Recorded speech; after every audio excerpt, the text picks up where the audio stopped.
titulada Transparencia y Militarismo en México, que estaba viendo acá la presentación de la doctora Pérez Correa, que tituló El proceso de militarización en México, que va junto con pegado, entonces. Pues me voy a permitir presentar a la doctora Catalina Pérez Correa, quien será nuestra conferencista magistral. La doctora Pérez Correa es licenciada en Derecho por el Instituto Tecnológico Autónomo de México, maestra y doctora en Derecho por la Universidad de Stanford en California. Actualmente es profesora investigadora del Centro de Investigación y Docencia Económicas, el CIDE, en su sede en Aguascalientes. Dentro del CIDE ha sido colaboradora del programa de política de drogas, es articulista del periódico El Universal, también ha sido profesora investigadora en la Universidad Nacional Autónoma de México y bueno, varios otros atributos de la doctora Pérez Correa, a quien seguimos mucho como referencia en estos temas justamente.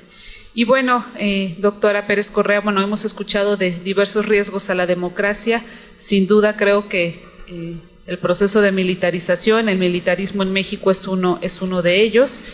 Y pues, sin más, le voy a dar la palabra. La idea es que pueda dictar la conferencia en un marco de 40 minutos y después lo intentarás, y acá hay un reloj muy lindo que nos ayuda, y si no, yo me paro y te acerco una tarjetita. Bienvenida, doctora Pérez Correa.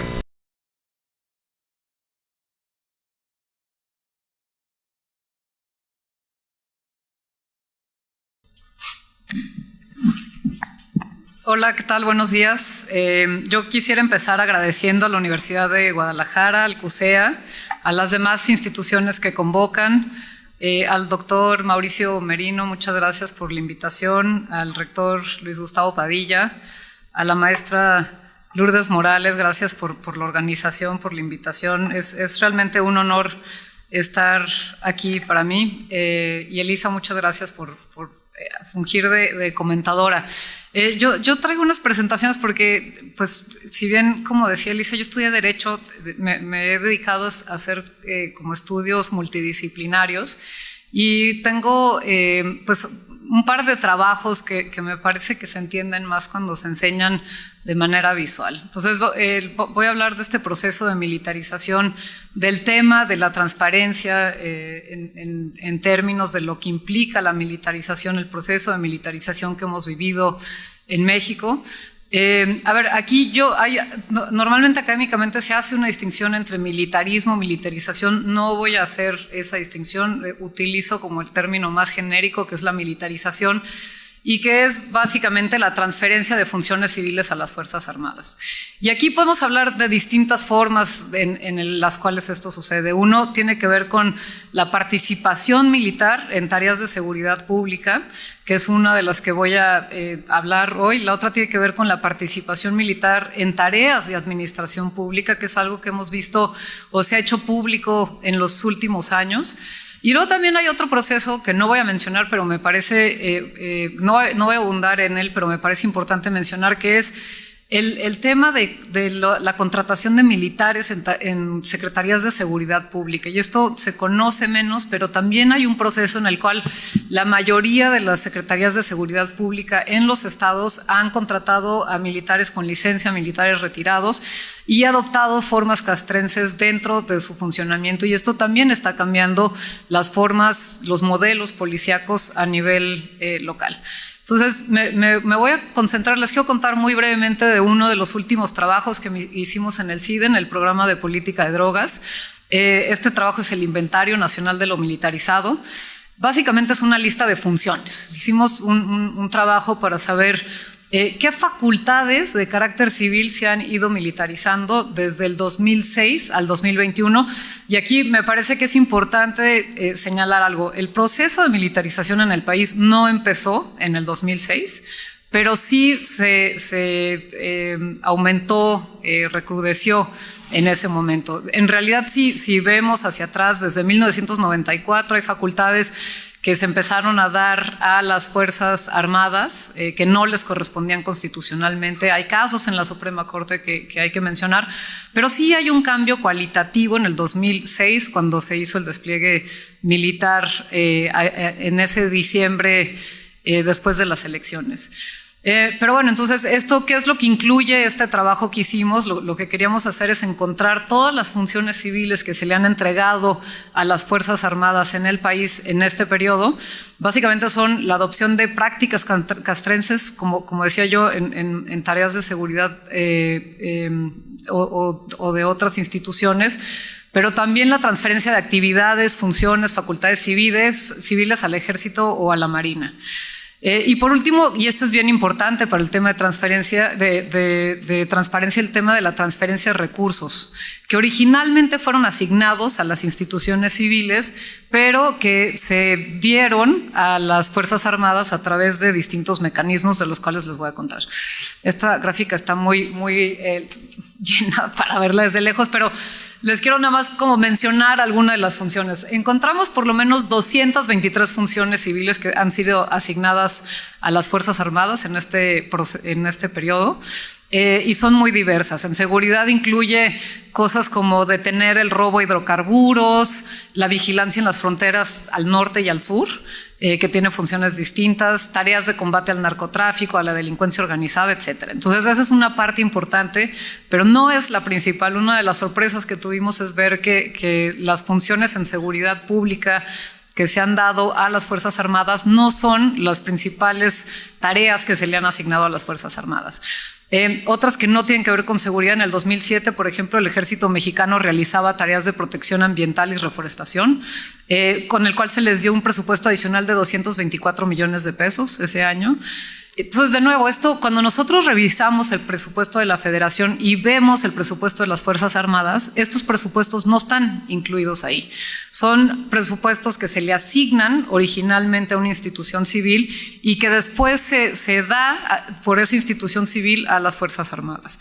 En el 2009 se había asignado también tareas en materia de adicciones y abuso de sustancias.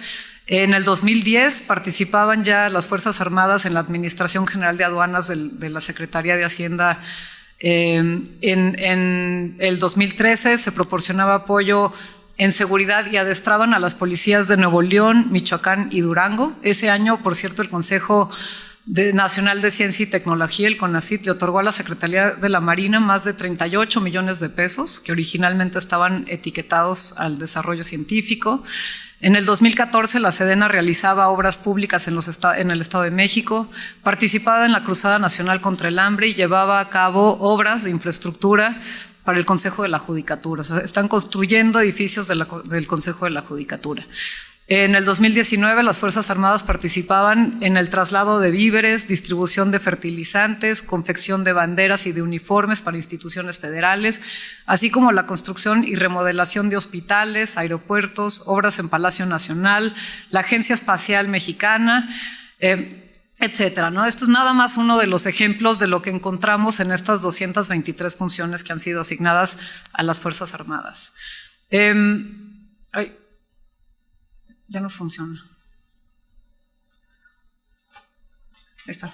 Sí, a ver, a esto además hay que agregar lo que ha sucedido en el último año, que son también la construcción, administración de los nuevos aeropuertos en Tulum, el aeropuerto nuevo de la Ciudad de México, los programas para extraer gas, el Internet para todos, que es un tema francamente bien delicado, porque entonces la Sedena tiene control de la infraestructura de comunicaciones en el país, pero también tiene facultades para espiar a los ciudadanos a través de las facultades que se le han dado en la Guardia Nacional. Y ahorita voy a llegar a eso, pero pues ese es uno de los últimos que no están incluidos en el inventario. Una parte importante es que el inventario no da cuenta de todo lo que hacen las Fuerzas Armadas. Nosotros hicimos una búsqueda de todas las piezas del rompecabezas, tratamos de armar un rompecabezas, pero es un rompecabezas que está incompleto y que tiene muchos huecos. Y esto es parte del problema, que no sabemos bien a bien qué es lo que realizan las Fuerzas Armadas. No hay una lista completa de todas las funciones que llevan a cabo las Fuerzas Armadas. No se puede conocer por parte de la ciudadanía.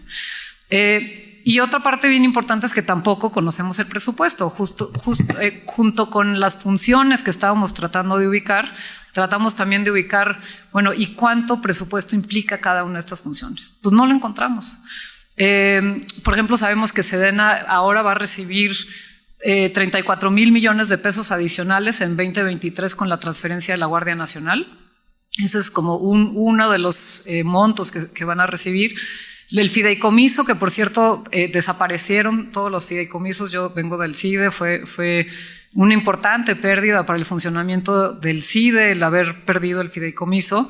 Pues uno de los fideicomisos de los pocos que no desaparecieron fue el de la Sedena, que para finales de 2021 había ya aumentado en más de 1000% sus recursos. Tampoco se sabe bien cómo funcionan o cómo se destinan. La mitad de los casos que nosotros estuvimos estudiando no pudimos obtener información del presupuesto. Para los casos de seguridad pública, casi el 80% de los casos no sabemos cuántos recursos implicaron. Y esto es importante porque muchas veces pensamos que los recursos o los operativos que se dan a nivel local, en los cuales participa, por ejemplo, la Sedena dando seguridad en algún municipio, es a cargo de la federación y se incluye en el presupuesto de la federación. No es así. Los gobiernos estatales o los gobiernos municipales tienen que pagar a las Fuerzas Armadas, a la Sedena concretamente, recursos propios de sus presupuestos de seguridad para que se lleven a cabo esos operativos. Entonces, si una policía municipal tiene un recurso X y pide el apoyo de la Secretaría de la Defensa, ese presupuesto para que esté en la Secretaría de la Defensa sale del presupuesto de seguridad pública de ese municipio. De nuevo, ese presupuesto no está incluido en el presupuesto de la federación. Entonces, uno de los problemas que tenemos es no sabemos realmente cuáles son todas las funciones que realizan las Fuerzas Armadas y por otro lado no sabemos cuál es el presupuesto real que tienen. ¿Por qué no sabemos? Bueno, además de todo, es interesante saber cómo se justifica. Parte del inventario también era cómo se otorgaron estas facultades. Y entonces hemos tenido discusiones públicas muy importantes, por ejemplo, cuando se creó la Guardia Nacional y que se iba a permitir el ingreso de miembros de las policías militares y las policías navales en la conformación de la Guardia Nacional. Fue una discusión en la que hubo audiencias en el Senado, hubo audiencias en la Cámara de Diputados, en los medios de discusión se discutió, en los medios de comunicación se discutieron estas iniciativas. Sin embargo, lo que vemos es que la mayoría de estas funciones no se da a través de reformas legales, se han dado a través de convenios municipales o estatales con las instituciones castrenses directamente.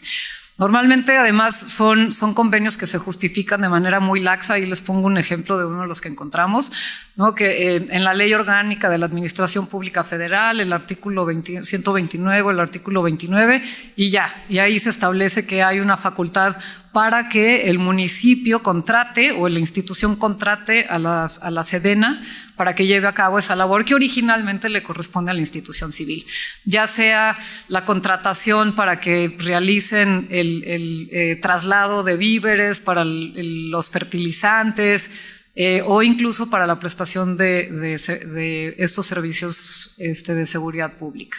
Entonces, no es vía iniciativas, no es vía reformas de ley como se dan estas facultades, se dan a través de convenios, lo cual, claro, significa que no pasan por la opinión pública, no pasan por una discusión parlamentaria y tampoco hay un ejercicio de transparencia y de rendición de cuentas público. La transparencia queda a cargo de la ciudadanía.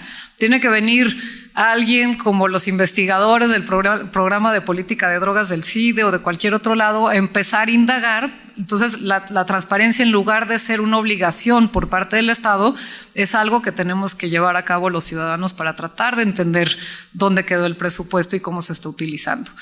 Claro, los convenios no siempre están públicos, en muchos casos no nos contestaban, nos decían, pues acá está el convenio, pero no está el presupuesto, y este es otro de los problemas. Las Fuerzas Armadas son una institución de seguridad nacional, y como son de seguridad nacional, quedan regidos en un marco legal que es de seguridad nacional y tienen obligaciones distintas en materia de transparencia y rendición de cuentas. Entonces, una de las respuestas que frecuentemente vemos es una institución de seguridad nacional, por lo tanto no estoy obligado a darte la información sobre este presupuesto o el contenido de este convenio.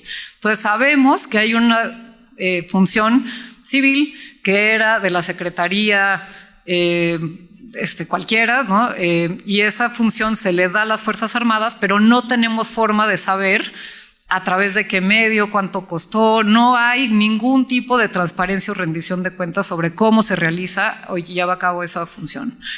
Y entonces, bueno, esto es bien preocupante en términos del tema central de este seminario, que tiene que ver con el combate a la corrupción, la transparencia y la rendición de cuentas. Otro de los problemas que hemos visto es el tema de la subordinación al poder civil. Mucho de lo que se dice es: no hay problema que las Fuerzas Armadas estén llevando a cabo esto porque están subordinados al poder ejecutivo. Uno de los casos que de hecho estudió un alumno del CID en una de las tesis de licenciatura es el tema de la creación de los bachilleratos militarizados. Estos son bachilleratos que los gobiernos estatales contratan a la Secretaría de la Defensa y construyen bachilleratos que después quedan a cargo del Estado, pero con una currícula, con personal que pone la Secretaría de la Defensa, claro, con cargo al erario estatal, no es el de la Federación. Lo que encontramos es cómo se llevan a cabo las gestiones para crear los bachilleratos militarizados. Y uno pensaría que hay una orden del presidente en el cual le dice al secretario de la Defensa: vaya usted a tal estado para ver si quieren, como parte de un programa de la política educativa. Pues no, lo que encontramos es que es la Sedena, sin ninguna orden por parte del Ejecutivo Federal, realizando estas gestiones en los distintos estados para llevar a cabo la construcción de estos bachilleratos militarizados.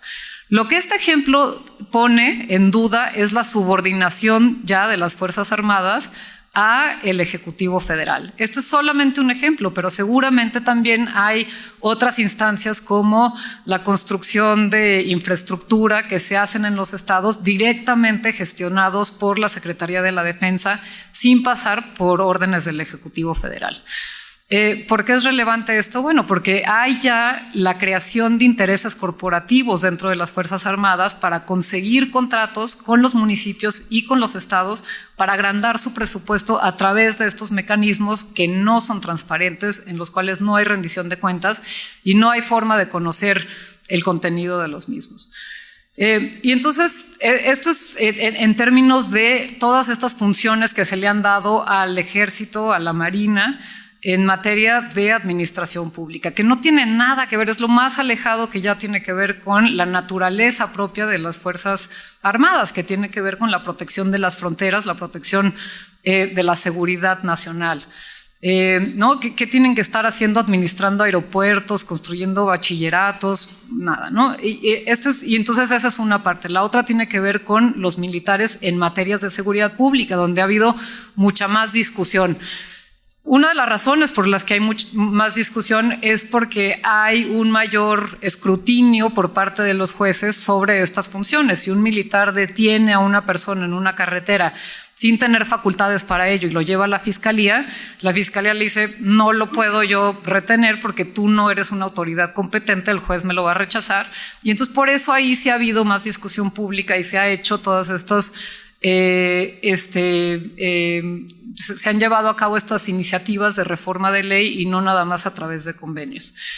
Lo que hemos encontrado es, bueno, ahí lo que podemos ver es dos cosas. Primero, hay dos vías en las cuales se ha militarizado la seguridad pública en el país.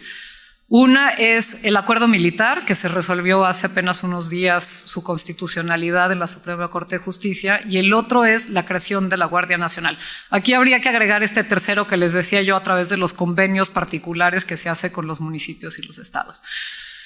El acuerdo militar básicamente le da amplias facultades en distintas funciones de seguridad pública a las Fuerzas Armadas a realizar tareas que no son como Guardia Nacional, con el uniforme de la Guardia Nacional, regidos por la ley de la Guardia Nacional, sino directamente con su sello de policía militar o su sello de policía naval, vestidos de verde o el color que les corresponda, y esos son los que vemos en las carreteras, por ejemplo, son a través del acuerdo militar directamente las Fuerzas Armadas realizando funciones de seguridad pública. De las pocas funciones que no se les dio a través del acuerdo a las Fuerzas Armadas es el de investigar delitos, pero todos los demás quedan bajo las facultades de las Fuerzas Armadas. Entonces pueden preservar el lugar de los hechos, pueden detener a personas, pueden vigilar carreteras, ¿no? Etcétera. El acuerdo que resolvió la Corte sobre su constitucionalidad es lo único realmente que rige el actuar de las Fuerzas Armadas a través de ese mecanismo. El otro mecanismo es la creación de la Guardia Nacional, que en la Constitución es una institución civil.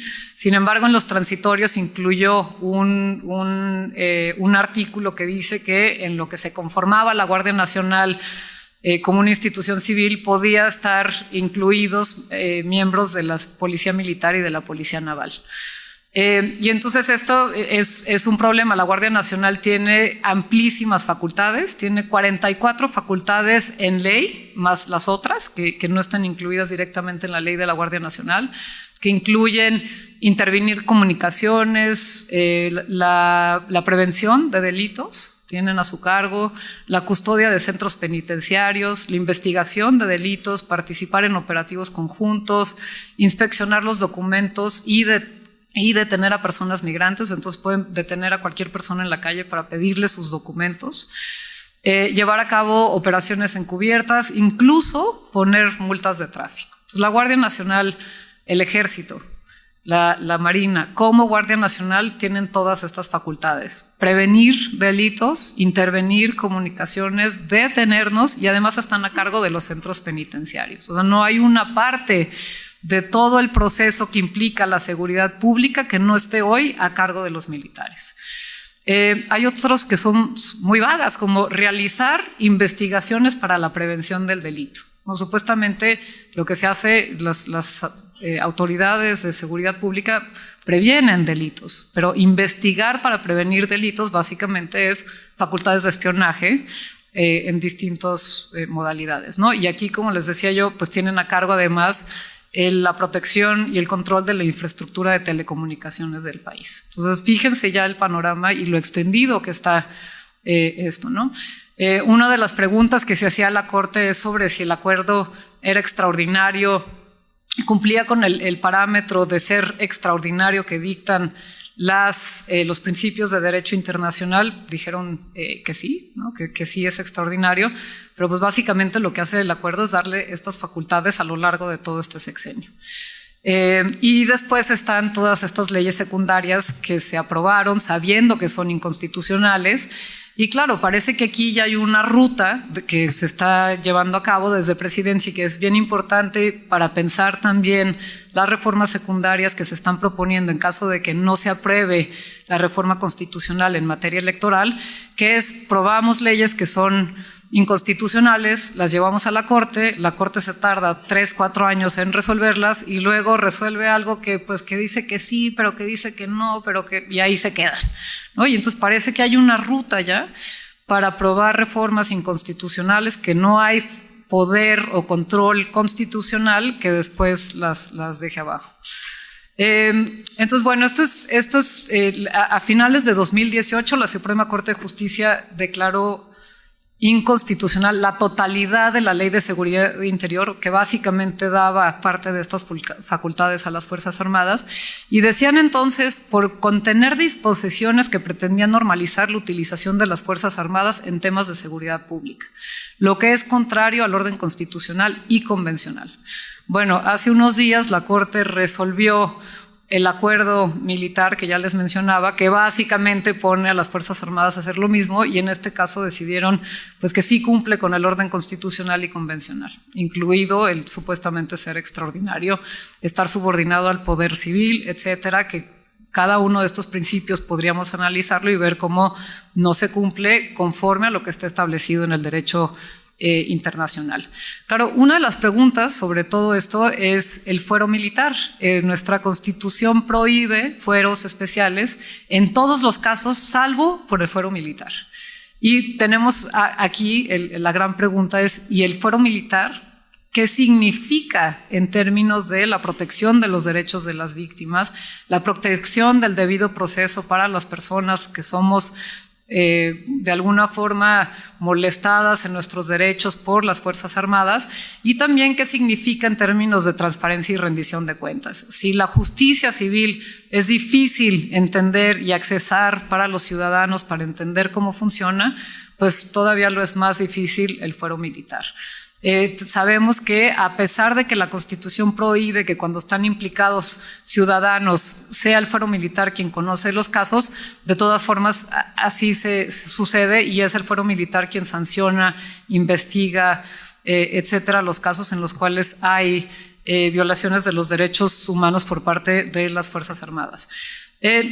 Quiero nada más terminar con dos temas. Uno es en materia de seguridad pública, el tema de las violaciones a los derechos humanos y lo que implica para la militarización de la seguridad pública. Entre 2000 y 2006, y por eso les digo, sí, la militarización empezó antes de 2006, pero sí hay un quiebre en el 2006. De 2000 a 2006, la CNDH recibió 1,135 quejas contra las Fuerzas Armadas por posibles violaciones a los derechos humanos. Esta cifra aumentó a 10,751 entre 2007 y 2017. O sea, hay un cambio en la forma en la que funcionan las Fuerzas Armadas, en las tareas que están realizando, pero también en la forma en la que interactúan con la ciudadanía, y hay focos rojos en términos de lo que implica para la ciudadanía tener a las Fuerzas Armadas desplegadas, ¿no? Y esto lo digo porque muchos de los argumentos y que de hecho lo dijeron los ministros, algunos de los ministros y ministras en la Corte decían, pues sí, pero es necesario, esto es lo que se tiene que hacer porque la militarización es necesaria para hacer frente a la problemática que tenemos en materia de inseguridad y de delincuencia organizada. Pues sí, pero tiene estos riesgos para la ciudadanía.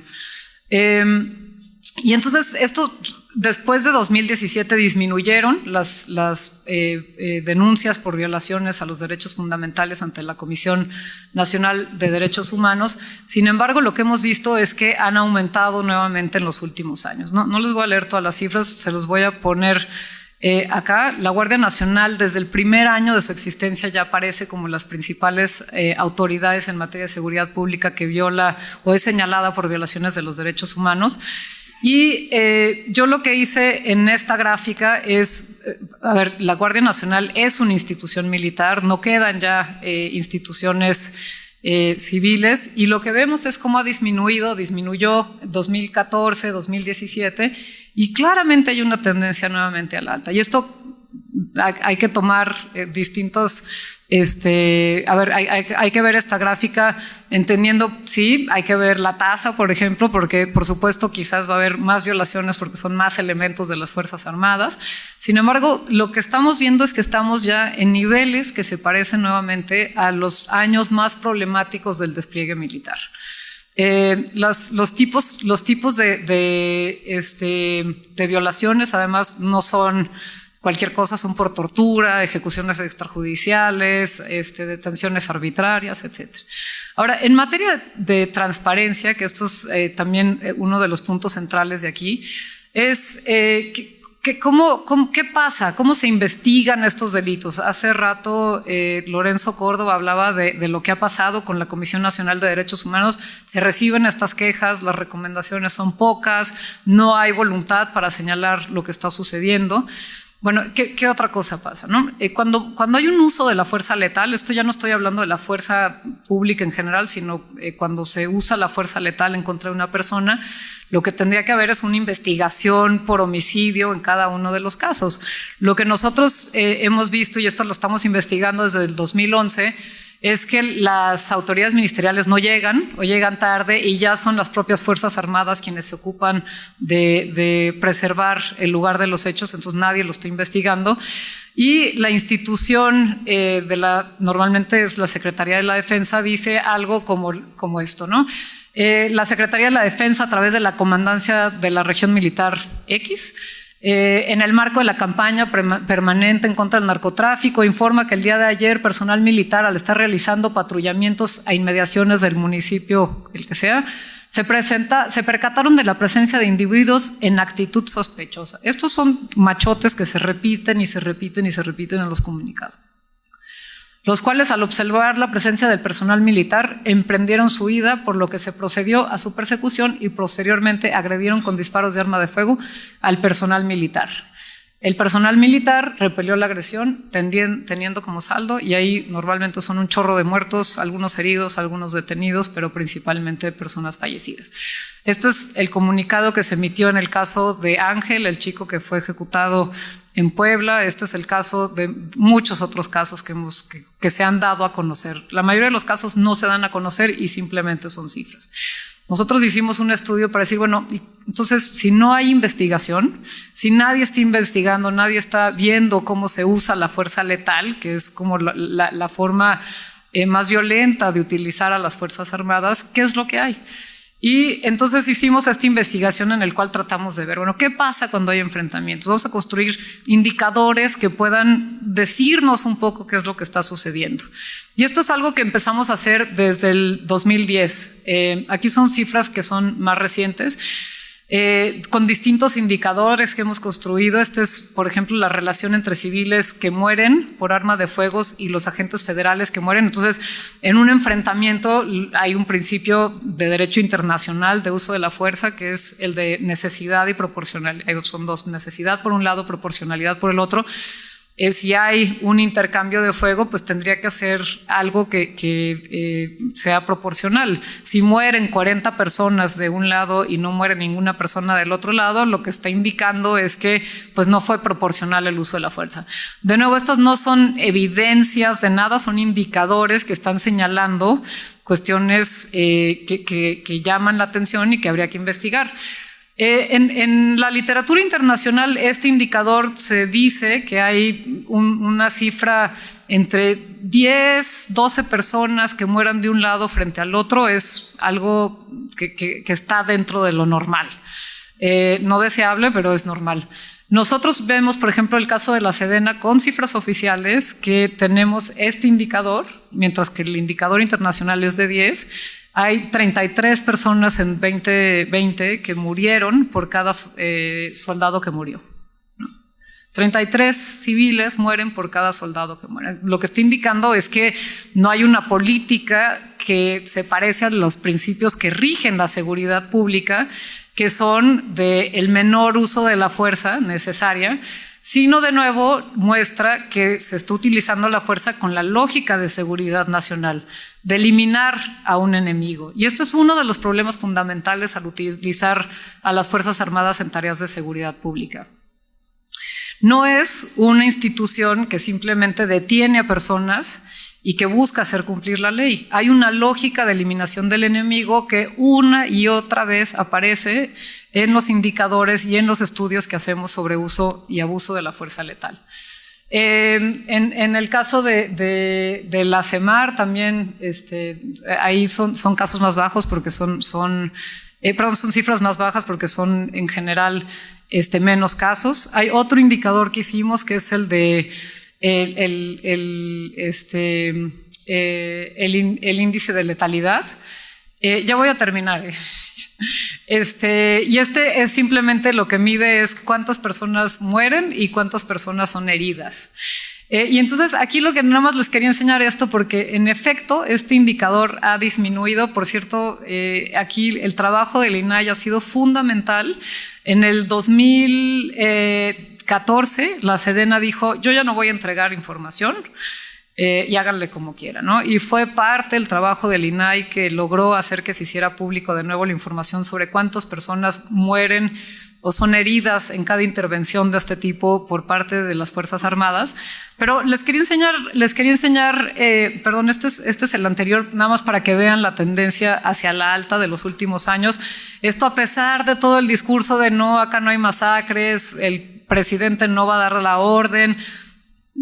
Las cifras muestran otra cosa y la tendencia es otra. Este es el índice de letalidad. Elisa me va a matar, pero ya voy a acabar. Les voy a poner esta última, que es el del ejército con datos oficiales. Entonces en 2014 se interrumpió la información, después empezaron a dar la información, que tenemos muchas dudas acerca de la veracidad, sobre todo por ejemplo ahora que salió los documentos de Guacamaya, no cuadran las cifras oficiales con las cifras que están ahí reportadas, pero tomando como ciertas las cifras oficiales. Aún tomando esas como ciertas, vemos que a partir de 2016 hay también un aumento en el índice de letalidad. Este es el de civiles muertos sobre civiles heridos. No hay duda de que hay un problema. Claro, estaba peor en el 2011 y en el 2012, como la cúspide de la guerra contra las drogas. Después disminuyó, pero lo que muestra esto es, de nuevo, los peligros de tener al ejército en las calles y también el problema de no tener instituciones que investiguen lo que hacen las Fuerzas Armadas. Lo único que tenemos son estos indicadores que podemos tener información que no es tan confiable, que tiene muchos hoyos, pero que es la única forma en la que podemos evaluar a una institución que hoy por hoy está a cargo de todas estas facultades que yo les decía. Entonces, termino ya nada más con una última reflexión, si es que puedo cambiar la pantalla. ¿Para dónde lo tengo que hacer? Bueno, o sea, lo único que nada más para concluir, bueno, aquí hay distintas cosas, ¿no? Una es cómo la militarización ha debilitado el sistema constitucional mexicano. Y lo ha hecho en distintas formas. Por un lado, pone en riesgo todo el sistema de derechos fundamentales para los mexicanos y mexicanas, porque no son cuerpos aptos. Y entonces aquí hay una pregunta de, bueno, ¿y qué significa esto de policializar a los militares? ¿Por qué queremos hacer eso en lugar de darle recursos a las policías para formar policías que sí están preparadas, que su naturaleza es la de llevar a cabo tareas de seguridad pública? ¿Por qué insistimos en cambiar a la naturaleza de las Fuerzas Armadas y convertirlos en policías con todos estos riesgos, con todos estos problemas de transparencia que tienen, ¿no? Y ahí quizás Elisa puede también, porque ella ha estudiado e investigado de esto, el problema que implica y por qué escogemos esa como una política pública viable. El otro tema es el debilitamiento de todo el sistema de frenos y contrapesos, la separación de poderes a nivel vertical o horizontal. El Ejecutivo puede decidir la política de seguridad de un municipio, lo que pone en riesgo todo el sistema constitucional de división de poderes vertical, también horizontal.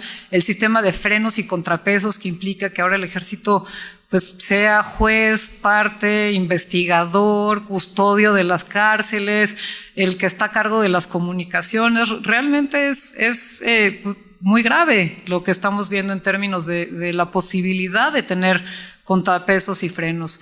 La subordinación del poder militar, como les contaba, y por último, también la falta de controles que existe desde el Ejecutivo y también desde el Judicial. Lo que hemos visto es la construcción de un Estado que no, de nuevo, yo sí quiero enfatizar esto, no inició en este sexenio, pero sí estamos viendo ya el cierre de este andamiaje en esta administración, pues que no construye un Estado en el cual la ciudadanía tenga controles, en el cual haya transparencia, sino más bien que se generan incentivos que son contrarios a la democracia constitucional. Yo ahí termino. Muchas gracias de nuevo por el tiempo y la invitación.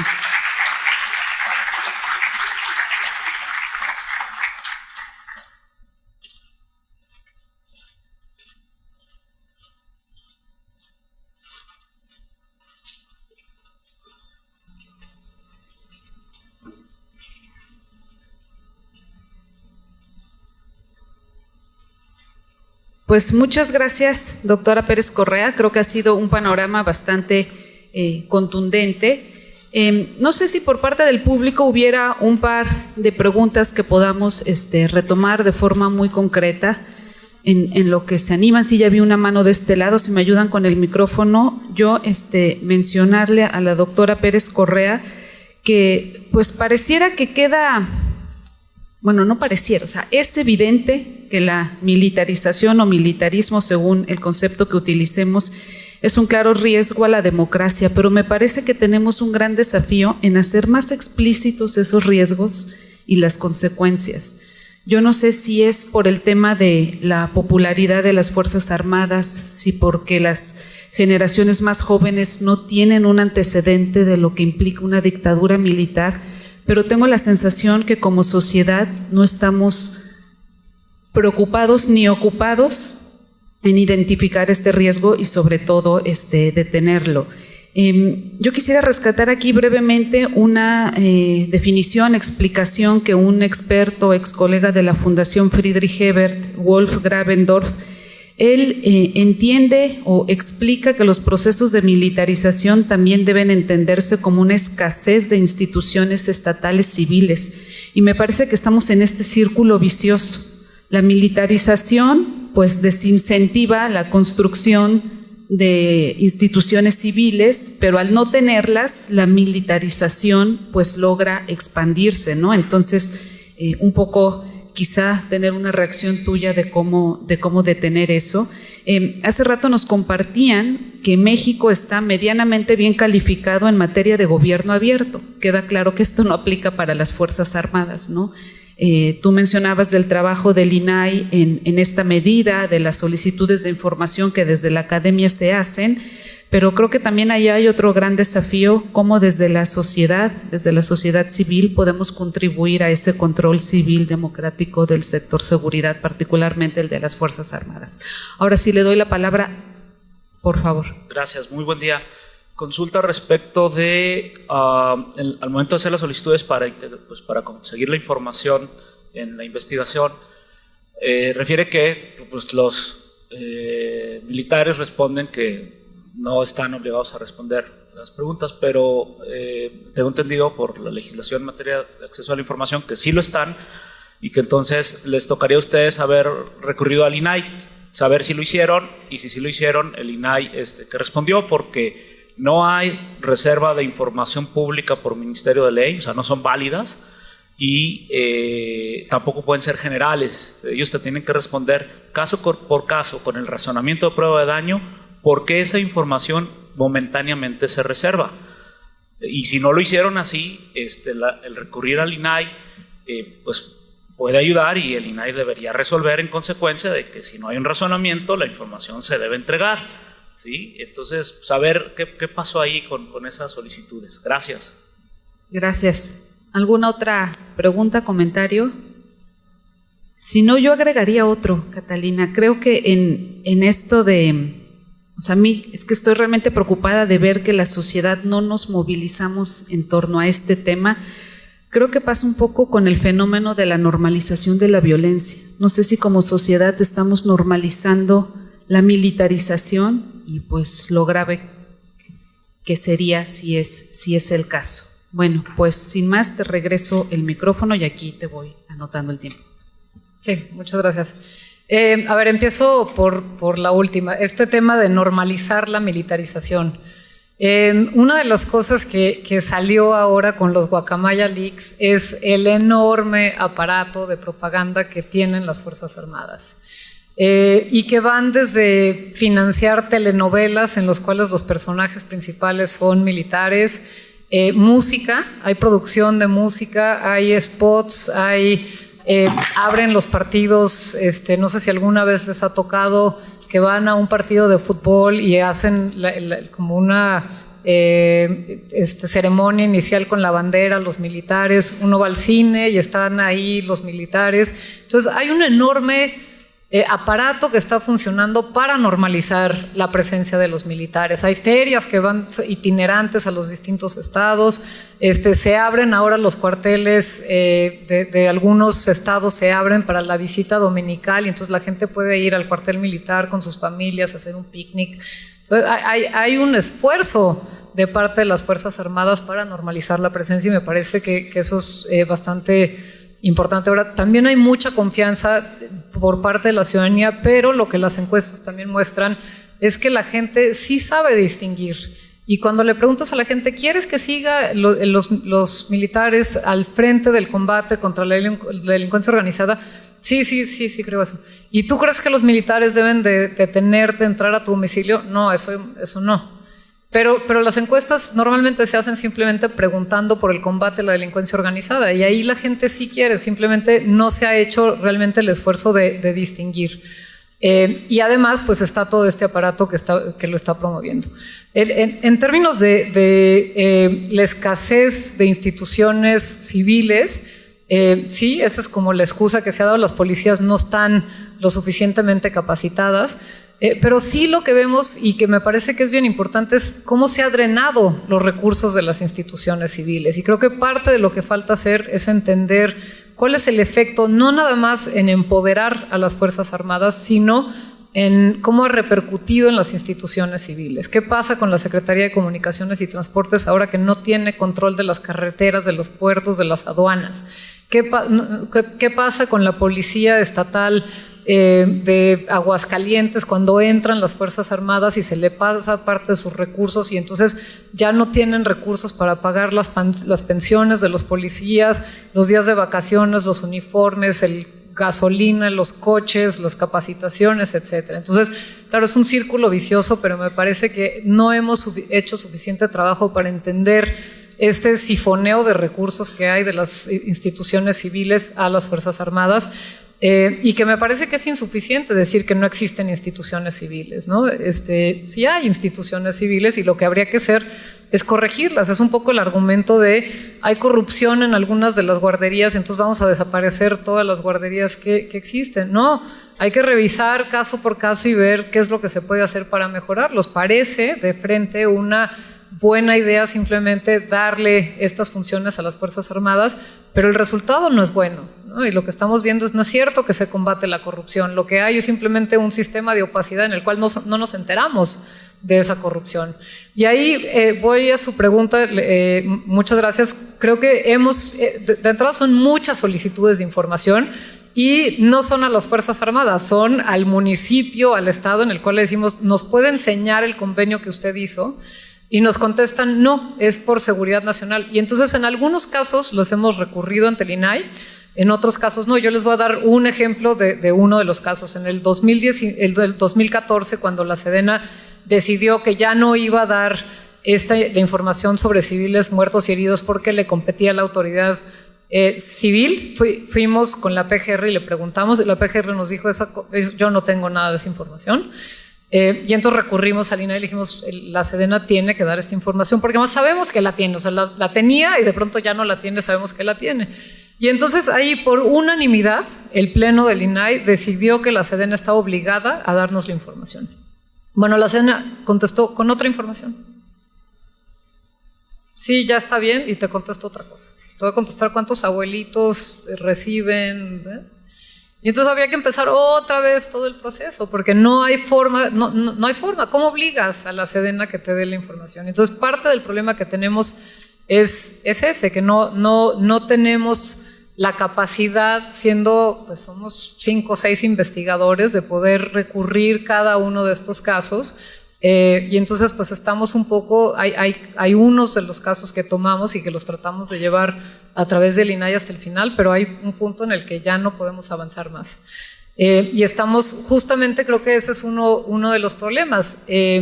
No quiere la autoridad civil ponerse enfrente de los militares y decir, señor, usted está obligado y si no lo vamos a sancionar. Hay un temor reverencial hacia las Fuerzas Armadas y eso es parte del problema de todo lo que estamos viendo.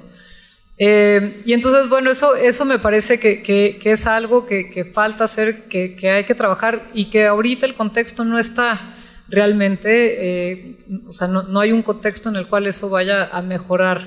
Al contrario, lo que estamos viendo es pues que hay todavía menos transparencia y siempre utilizando, a pesar de que no se puede utilizar para eso, siempre utilizando este argumento de es seguridad nacional y por lo tanto no se va a dar la información. Entonces de entrada hay que recurrirlo. Creo que ahí terminó. Yo nada más creo que aquí sí lo que tenemos es un reto muy importante para nuestra democracia constitucional. Y que parte de la defensa de nuestra democracia constitucional sí tiene que ser el regresar al Estado regular y constitucional. Vivimos un estado de excepción de facto y la Corte lo que parece que va a hacer es no fungir como contrapeso y permitir que esto siga sucediendo. Pues muchas gracias, Catalina. Creo que sí se logra un poco desentrañar la madeja y ver con mayor detenimiento este fenómeno que sin duda debería ser de preocupación de todas y todos. No quito más tiempo porque estamos viendo el reloj y necesitamos recuperar el tiempo perdido, entonces les invitamos a permanecer para el siguiente panel para seguir con la jornada. Muchas gracias.